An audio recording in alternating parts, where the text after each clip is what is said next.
Me pyetjen e tretë, kush ishte Vebi Dibra dhe çfarë roli historik e vetor luajti ai në shpalljen e pavarësisë së Shqipërisë? Po, pikërisht pra, që ndërlidhet kjo pyetje shumë interesante, Mulla Vebi Dibra, miftiu i nderuar Vebi Dibra Agolli, ishte nga miftilerët i cili e dha fetvan, mendimin që Shqipëria dhe shqiptarët kudo që janë të kenë kumbin e tyre.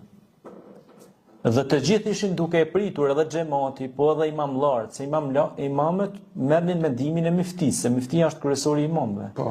Dhe prisnin mendimin e tij, fetvan, mendimin.